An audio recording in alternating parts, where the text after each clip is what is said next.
La invitación para participar en estas sesiones, que como siempre, pues bueno, es un placer venir a Málaga, ¿no? Como bien ha dicho don Victorio, vamos a empezar explicando un poco la relación de la actuación supervisora o de la presión supervisora con la educación financiera.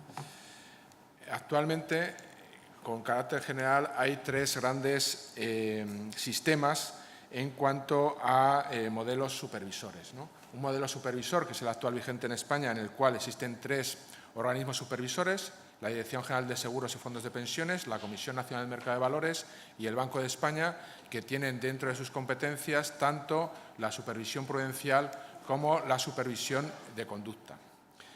Existe otro modelo, que también está establecido en algunos países, que es el conocido como Twin Peaks, en el cual está absolutamente separado lo que es el modelo de conducta del modelo prudencial, de tal forma que hay organismos diferentes que ven todos los temas de conducta de mercado, incluyendo la supervisión, y está separado, aunque está interrelacionado lógicamente, con la supervisión prudencial. Y luego cabe la existencia de un tercer modelo, en el cual existe una autoridad supervisora sobre temas de conducta de mercado que se encargaría únicamente o fundamentalmente de la protección del consumidor, ¿no? Estas son las tres funciones fundamentales o los tres modelos fundamentales de supervisión existentes, y bueno, pues el que actualmente vigente, por lo menos a día de hoy, a fecha de hoy, o antes de empezar la charla por lo menos, es el modelo con tres autoridades supervisoras. El modelo actual pues tiene sus pros y tiene sus contras, ¿no? Como casi todo en la vida. Efectivamente, desde el punto de vista positivo es el compartimiento de la información, el tema de aprovechar las sinergias existentes en un mismo organismo, que permite de una forma u otra tomar decisiones más consensuadas. La protección del consumidor tiene muchas aristas que conviene de alguna forma tratar desde un punto general. Es la tradición y la experiencia que tenemos en España. El servicio de reclamaciones que se creó en Banco de España es del año 1987, es decir, que en la CNMV igual, desde la fundación de la CNMV y en la Dirección General de Seguros un poquito más tarde, llevamos muchos años teniendo servicios de reclamaciones cuyo objetivo es valorar la actuación que las entidades financieras tienen respecto a su relación con la clientela, y esto nos permite tener un conocimiento, un know-how que hace que las decisiones vayan evolucionando a lo largo del tiempo y permitan que la protección del consumidor esté consolidada en España, ¿no? Pero también tiene algunas contras, como puede ser el conflicto de interés. O sea, nadie se escapa que una supervisión prudencial con una supervisión de conducta de mercado puede dar lugar a conflicto de intereses entre las decisiones que tiene que tomar el supervisor, una falta de visión global exclusivamente en cuanto a temas de protección, y una definición poco clara de las competencias. Son temas que efectivamente en un momento dado puede dar lugar a controversias, pero que también tienen sus beneficios. Actualmente, como os decía, la opción sectorial en España está regulada por los tres supervisores, existiendo una supervisión prudencial de solvencia y una supervisión de conducta de transparencia.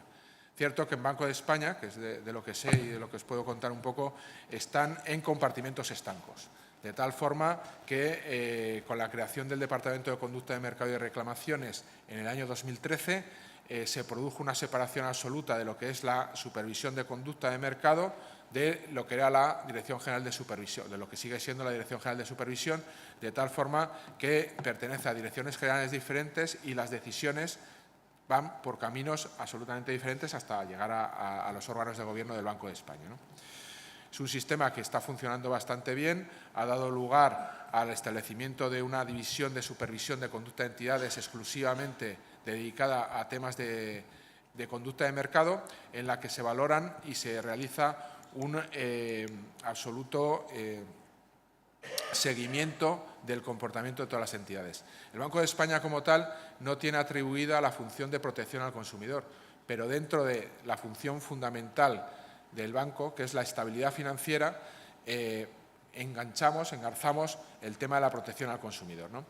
Es un modelo de actuación de conducta de entidades en el que lo que se tiende es a dar una información y una educación financiera que permita que el consumidor tenga los conocimientos suficientes para que luego, con el complemento de la regulación y la supervisión, haga un sistema financiero, un sistema bancario eficaz, ¿no? Aquí es donde enganchamos, como decía antes, el tema de la educación financiera con conducta de mercado. Entendemos, y así lo venimos manifestando desde el principio de la existencia del plan, que luego comentará Gloria Caballero, entendemos que un ciudadano bien formado, primero, el primer beneficiado es él, pero el segundo beneficiado son las entidades, que siempre es mucho más fácil y es mucho menos conflictivo negociar con alguien que está informado y al que se le puede comercializar productos, se les puede hablar de tú a tú, digamos, de alguna forma, porque tiene conocimientos financieros suficientes para saber lo que está contratando y para saber los derechos y obligaciones que tiene la contratación de cada uno de los productos, ¿no? ¿Cómo organizamos el ciclo supervisor dentro del Banco de España? Bueno, pues primero se definen unos criterios de conducta. ¿Cómo hacemos esto? Bueno, pues valoramos los productos financieros, los productos bancarios que hay en el mercado, vemos aquellos basados en las reclamaciones que tienen más incidencia en la relación banca-cliente y a partir de ahí establecemos unos perfiles de conducta, clasificando a las entidades dependiendo del volumen de negocio que tienen para cada uno de los productos, de la incidencia que supone esto en el número de reclamaciones, tanto en el Banco de España como en los servicios de atención al cliente y la reacción ante estas reclamaciones. Hay 3 indicadores básicos para determinar si una actuación de una entidad con respecto a la conflictividad con sus clientes es adecuada, que son, por un lado, los allanamientos, es decir, un porcentaje, cuando los ciudadanos presentan reclamación ante el Banco de España y nosotros pedimos alegaciones, hay muchas veces que las entidades rectifican, ¿no? Se allanan, devuelven la pretensión que tiene el cliente.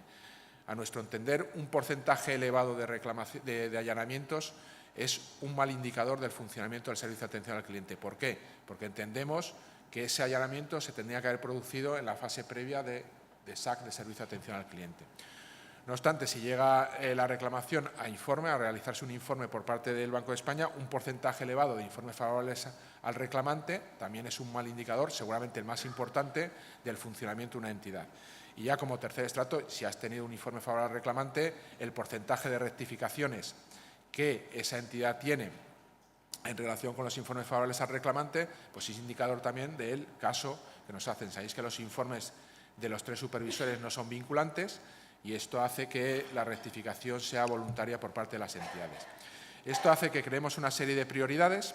Esas prioridades que ahora os comentaré, bueno, pues son las que determinan el programa supervisor. Anualmente se hace un programa supervisor para determinar y que la Comisión Ejecutiva, el Consejo de Gobierno del Banco, determine qué es lo que se tiene que supervisar y luego, lógicamente, esto está sujeto a variaciones, a una serie de indicadores externos como pueden ser denuncias, consultas, reclamaciones que nos hacen o que nos pueden hacer en algún momento modificar el programa supervisor y hacer actuaciones in situ o actuaciones esporádicas en determinados procesos. Posteriormente se realizan una serie de actuaciones, de inspecciones, de requerimientos, de visitas que determinan, en su caso, la toma de resoluciones. Resoluciones que pueden ser a favor de la entidad porque la entidad ha actuado correctamente o incluso dar lugar a sanciones previstas en la Ley de Ordenación y Supervisión de Entidades que como bueno, todos sabéis, pues son bastante graves, ¿no? Las prioridades que tenemos en el ciclo supervisor que estamos actualmente en el año 2018, bueno, pues un punto importante, muy importante para nosotros es la publicidad de los productos y servicios bancarios de pago. ¿Cuál sería el objetivo de todo este procedimiento, de toda esta estructura? Pues el procedimiento ideal, el ideal a conseguir sería que no hubiera reclamaciones, o sea, que no hubiera reclamaciones a nivel de supervisor, ¿no? Para ello, la primera relación, el primer contacto que tiene el cliente con una entidad normalmente suele ser la publicidad, ¿no? Entonces, estamos trabajando, muchos de vosotros ya lo sabréis, estamos trabajando en una modificación de la normativa de publicidad. Se va a modificar la circular de publicidad. Al mismo tiempo, bueno, pues están tomando una serie de medidas de carácter estructural y de carácter organizativo para poder controlar un mayor número de piezas publicitarias. Sabéis que desde el año 2010 la publicidad no se controla ex ante como se hacía antes, sino que por una orden ministerial y conforme a lo existente en nuestro entorno, en otras legislaciones, en otros países, la publicidad se controla ex post, es decir, las entidades emiten la publicidad y se hace un control ex post de que cumplan con la normativa existente. La transparencia de la información precontractual y de la información contractual es básica, fundamentalmente en dos productos, los préstamos hipotecarios y los de crédito al consumo, y muy específicamente estamos haciendo una actuación sobre el tema de los automóviles financiados. Estamos intentando que la publicidad que se dé por parte de estas financieras sea clara, breve y concisa, en el sentido de que se den aquellos parámetros que vienen recogidos en la ley y que determinan cuál es el precio al contado y cuál es el precio total adeudado, no solo el financiado, sino el total adeudado cuando tienes una financiación. También estamos muy pendientes del cobro de comisiones y otros gastos que se están repercutiendo a los clientes.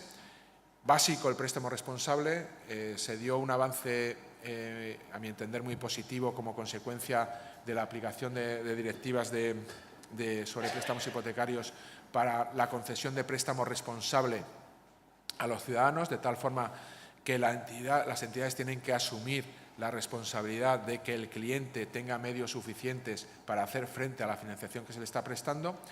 Y bueno, el Código de Buenas Prácticas para deudores, también un poco relacionado. Como veis, la cartera hipotecaria es algo que nos ha preocupado durante estos primeros años de existencia del departamento y, como no podía ser menos, la existencia del Código de Buenas Prácticas para la protección de deudores hipotecarios, donde el Banco de España participa en la comisión ministerial existente.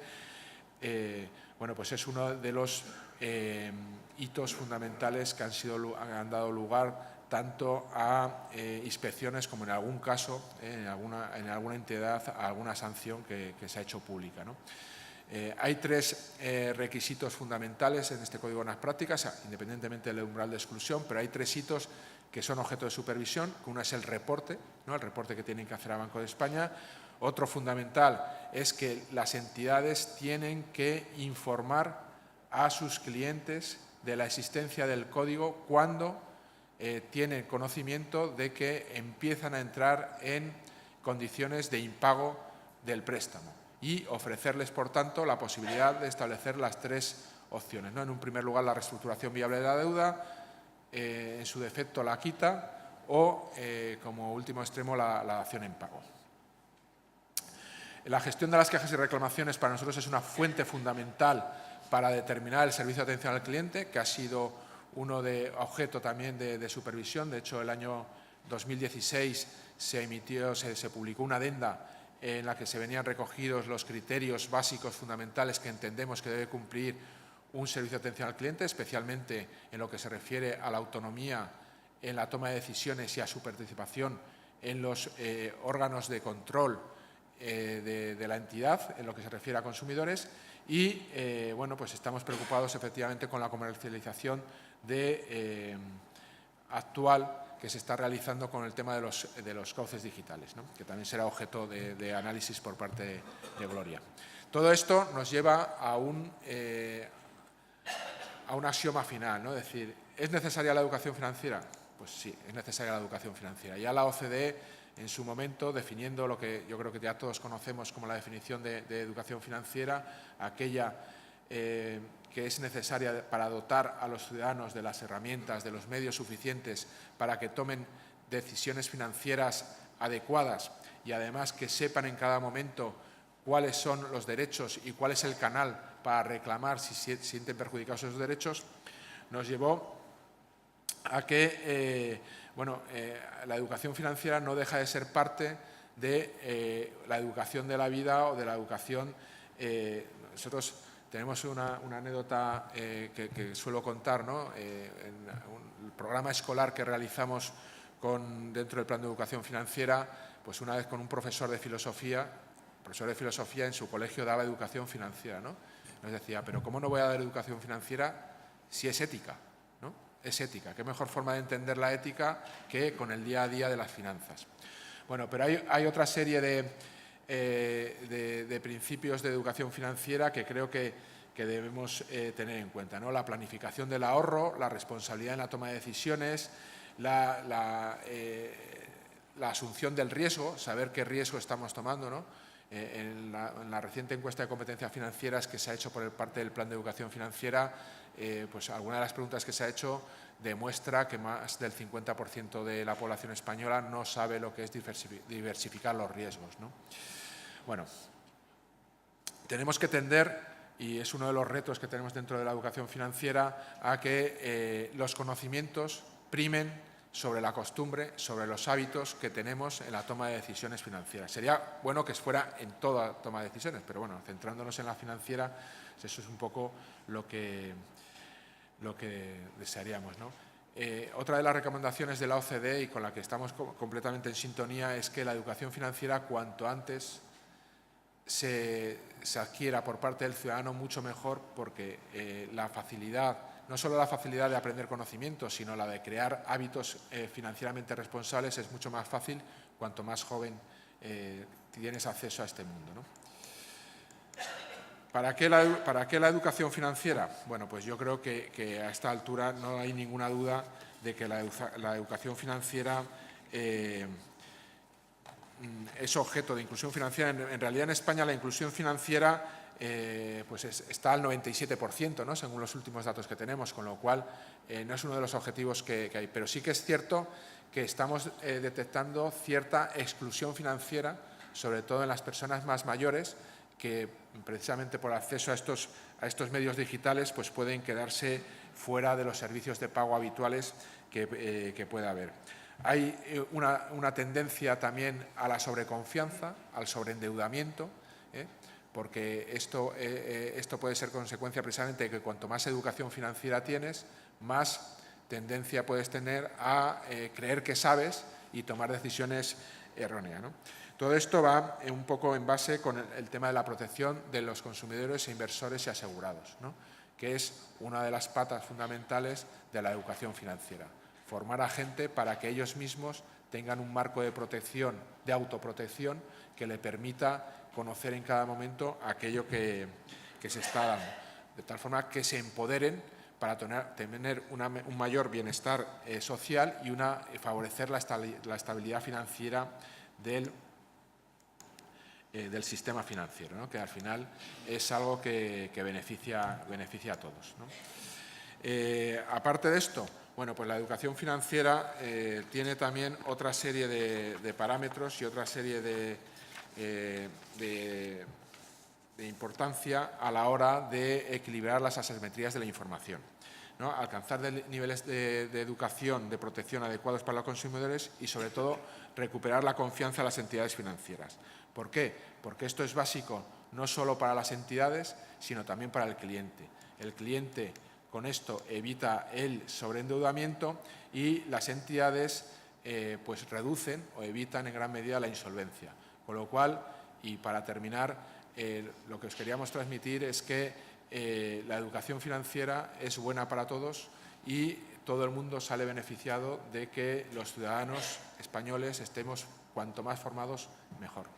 Ya esta breve referencia un poco al ámbito supervisor y la importancia de la educación financiera para ver y resaltar precisamente la educación financiera, pues os voy a dejar con Gloria Caballero, que es, como decía don Victorio, experta en temas de plan de educación financiera, que empezó en 2008, ¿no? Pero que con anterioridad tanto la CNMV como Banco de España pues ya veníamos haciendo nuestros pinitos en temas de educación financiera y se concretó en el Plan Nacional de Educación Financiera. Muchas gracias.